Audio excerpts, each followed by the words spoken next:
Hello everyone, my name is Destiny and I just finished Sequence 6 of the Secondary Education Master's Program at Loyola University Chicago. And I'm Chris. Like Destiny, I have finished the last sequence and am about to enter student teaching. I've had some time to reflect on my experience with the program and I want to share it with all of you. I know what you're thinking. Who are these figureless voices? And what are they about to tell us? Well, audience member, let us inform you. Chris and I are going to be your narrators for the next 4 minutes, so sit back and enjoy the show because we're about to tell you everything we learned in 5 months in under 5 minutes. Let's take a trip down memory lane to Sequence 1, TLSC 401, where we learned all about the different developmental theories that affect humans and their approach to learning. I just want to give a quick shout out to my main man Vygotsky and his theory of social constructivism because it emphasizes collaboration within the learning process, which is what this program is all about. One really cool thing that came about is the Zone of Proximal Development, or ZPD for short. This is the area where a student who is in the process of learning is able to reach a higher cultural understanding with the help of another person, usually a teacher or more learned peer. And it is here where we can apply the concept of scaffolding, which is the support that is provided by the instructor in order to aid the student in the learning process. We learned about so many important theorists and key ideas, but we just don't have time to go over all of them. So just keep this in your working memory while we move on.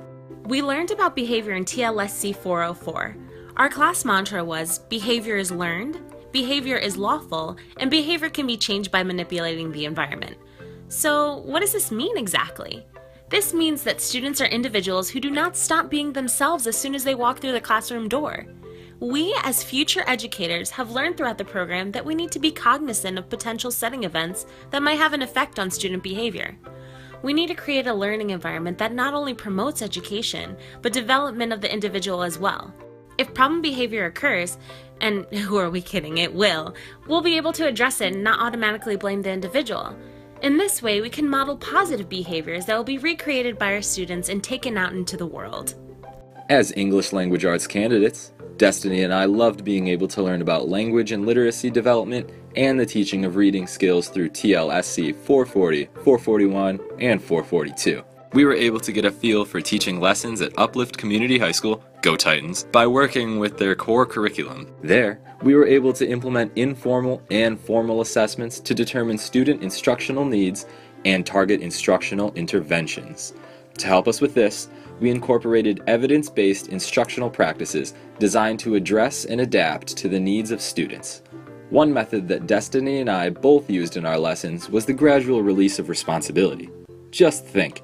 I do, we do, you do. First, the teacher models the behavior or activity, and then students have an opportunity to practice with the teacher while he or she can support them with guiding questions, and then they're off. With enough scaffolding and support from instruction, the students can complete the modeled behavior all on their own. Fun fact, in addition to all of that, we learned that you can also collect data on your student population. By doing this, you can have evidence for differentiated instruction as well as identifying areas of strength and potential areas for improvement to help guide instruction. Then, after the unit, you can see if your students were able to grasp the objectives of the unit. In TLSC 450 and 451, we were able to construct our own units by using both the Understanding by Design Framework, or UBD, as well as one for International Baccalaureate, or IB. We learned about designing our units with the end game in mind. Think about what your students should be able to accomplish by the end of the unit.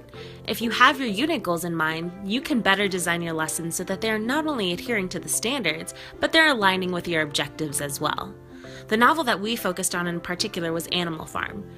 Chris and I both created our units to ensure that students were not only able to critically think about the information presented in the novel and to be able to analyze passages, but we really wanted to teach the importance of ELA through emphasis on the writing process, grammar, and syntax. Basically all of the fun stuff that Common Core suggests. Shameless plug. Download the Common Core app. It's really neat. Created using Powtoon.